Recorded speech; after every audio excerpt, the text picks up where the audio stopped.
Salut les geeks, bienvenue dans la caverne du French Geek. Aujourd'hui je vous parle de l'Antarctique, d'une menace multiforme, d'ingénieurs paranoïaques. Aujourd'hui je vous parle du génialissime The Thing, le remake de John Carpenter de 1982.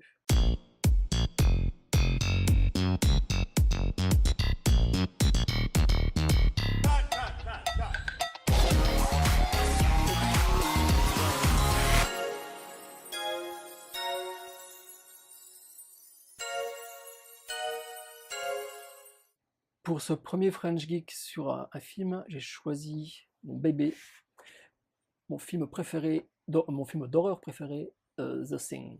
C'est le remake de John Carpenter. Avant de parler du remake, je vais vous parler de l'original, qui s'appelle La créature d'un autre monde. Enfin, qui a été traduit en français par La créature d'un autre monde.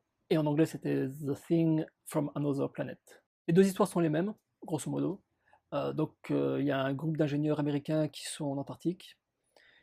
Ils découvrent complètement par hasard une créature extraterrestre qui se met à les tuer les uns après les autres. Et puis, à la fin, il faut détruire la créature. C'est elle ou nous. Le film original est vraiment très typé années 50. C'est la peur que les espions russes prennent le contrôle de l'Amérique. Le remake de John Carpenter suit vraiment grosso modo les mêmes lignes. Simplement, il joue sur une paranoïa plus diffuse, je dirais qu'il est plus de notre époque. À mes yeux, ce film, il est monstrueux. Je l'adore parce que non seulement je trouve qu'il est très bien fait, techniquement, je trouve que les effets spéciaux physiques tiennent encore la route aujourd'hui, ce qui n'est pas le cas de beaucoup d'effets spéciaux numériques de production actuelle. Donc même 30 ans plus tard, certains effets marchent toujours. Il y en a qui sont grotesques, mais bon, il l'était déjà à l'époque, quoi, donc il n'y a rien vraiment changé à ce niveau-là. Donc ça va plus vous faire rire que vous faire sursauter. Mais dans l'ensemble, je pense que ce film vous fera plus sursauter que rire. C'est pas le film où on s'éclate, quoi. Alors, non seulement les effets spéciaux tiennent la route, mais ils étaient au service de l'histoire. Et ça, pour moi, c'est une des clauses principales qui font ou qui défont les films d'horreur. C'est-à-dire que le film d'horreur qui est fait uniquement histoire de vendre des effets spéciaux, et regardez, il y a 15 milliards d'explosions par seconde, non seulement j'aime pas, mais ça m'emmerde, quoi. J'ai l'impression de perdre mon temps. Je veux qu'il y ait une histoire qui m'accroche, et ensuite qu'il y ait des bons effets spéciaux. Et j'ai envie de dire, évidemment, on vit dans un monde de merde, et le film s'est fait détruire à la sortie. Il faut se remettre aussi en situation. Donc on est en 1982. Reagan vient juste, je crois qu'il est au bout de 1 an ou 2 ans de prise de pouvoir. Donc c'est les Roaring Reagan, donc les années rugissantes. L'Amérique se réinvente. Après le marasme du Vietnam, elle est en train de gagner à nouveau. Et puis la coke, ça aide. Ça aide beaucoup, il paraît.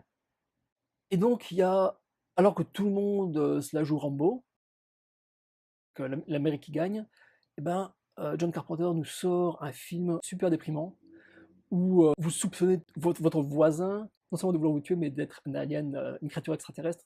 Donc évidemment, ça crée un froid. Et c'est le cas de le dire en plus. Humour. En plus, pour arranger les choses, en 1982, donc le film il devait sortir pour Halloween. Alors pour une raison qui échappe à tout le monde, il a été préprogrammé en juin-juillet, donc en plein été, juste au moment où il y avait un autre film extraterrestre qui sortait et qui s'appelle E.T. Je pense que vous en avez entendu parler. Je pense que le monde entier en a entendu parler. Et évidemment, entre le gentil extraterrestre, téléphone maison, machin, et puis l'horrible créature qui veut vous bouffer, il n'y a pas eu photo, quoi. The Thing, le remake, s'est fait complètement descendre par la critique, et puis boudé par les spectateurs, qui voulaient plus s'amuser avec E.T. que se faire peur avec The Thing. En plus, donc la musique a été faite, comme d'habitude, j'ai envie de dire, par John Carpenter, mais il s'est fait aider par Ennio Morricone. Franchement, j'ai du mal à voir où Ennio Morricone a aidé John Carpenter, parce que dès les premières secondes, quand vous entendez ce thème, c'est John Carpenter. Il fait la même chose avec Halloween, Prince des Ténèbres. Il y a toujours un rythme comme ça qui revient, un rythme lancinant qui pose une ambiance super lourde. Dès les premières secondes, vous savez que vous allez en prendre plein la gueule, quoi. Je ne sais pas si Ennio Morricone a porté plainte, mais je sais qu'il était super fâché contre John Carpenter. Parce qu'on vit aussi quand même dans un monde qui est bien fait. The Thing a connu un succès tardif. Ça a pris quasiment entre 10 et 20 ans.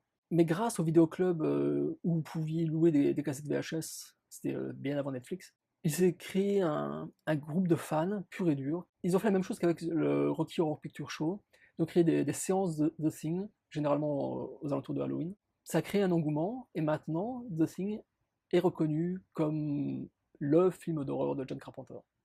Parce qu'on vit décidément dans un monde de merde.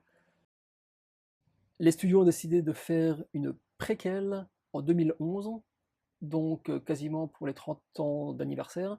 La bande-annonce reprend tous les moments forts de l'original de John Carpenter.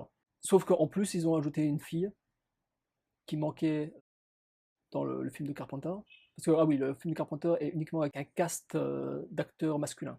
Si vous regardez les bonus du DVD, vous verrez qu'il y avait un personnage féminin, si on peut dire, mais il a été coupé au montage.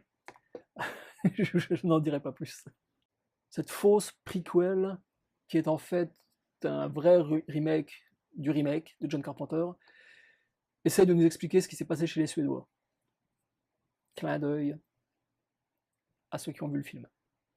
Celui de John Carpenter, évidemment. Alors, parce que vous êtes dans la caverne du French Geek, parlons cross-média. Le film a été adapté en livre.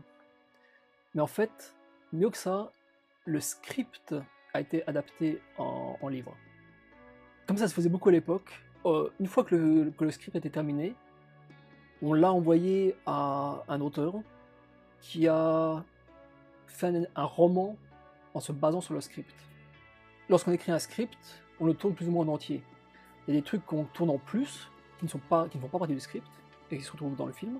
Par contre, on enlève aussi des choses qui étaient dans le script. Donc si vous vous procurez ce livre, vous verrez que, je crois que c'est 3 passages qui n'existent pas dans le film en fait, qui étaient prévus à la base dans le script, mais pour des raisons généralement de budget et de temps, n'ont pas pu être filmés par John Carpenter. Donc ça rend ce livre vraiment très intéressant. Bon, moi je l'avais acheté à l'époque en librairie, mais vous pouvez toujours le trouver maintenant sur Amazon.fr.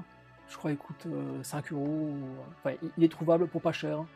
Et si vous avez envie de savoir l'histoire complète de The Thing, je vous le conseille vraiment. Donc, autre cross-média, c'est le jeu vidéo. Il y a eu un jeu vidéo The Thing qui a été créé par Konami en 2002 pour la PlayStation 2 et la Xbox.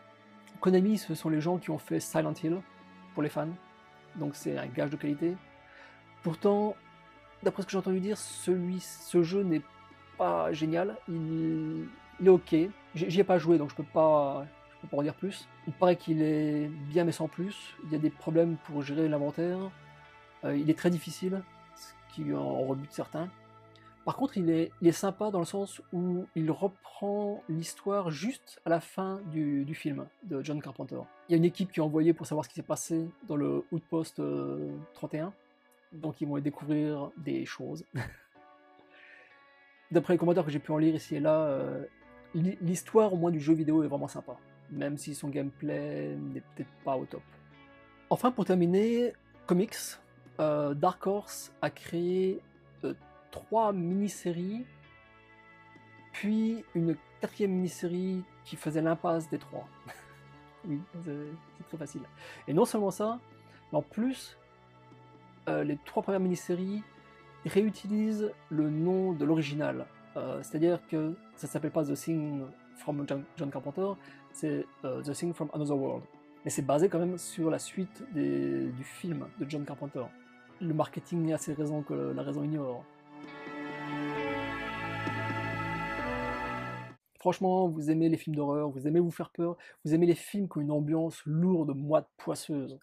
Vous aimez les films qui vous font sursauter, mais dans le bon sens du terme. Si vous aimez en plus des effets spéciaux qui tiennent la route, si vous aimez une musique super glauque, je ne saurais trop vous recommander The Thing. Vous pouvez le prendre en DVD, en Blu-ray, il est trouvable aussi, je crois, à la location sur des trucs comme Netflix, mais il est trouvable pour pas cher. Voilà, c'était ma première rubrique film dans la caverne du French Geek. J'espère que ça vous a plu. Si ça vous a plu, abonnez-vous, mettez-moi un petit pouce bleu, ça fait toujours plaisir. Et puis je vous dis à très bientôt. Ciao, ciao.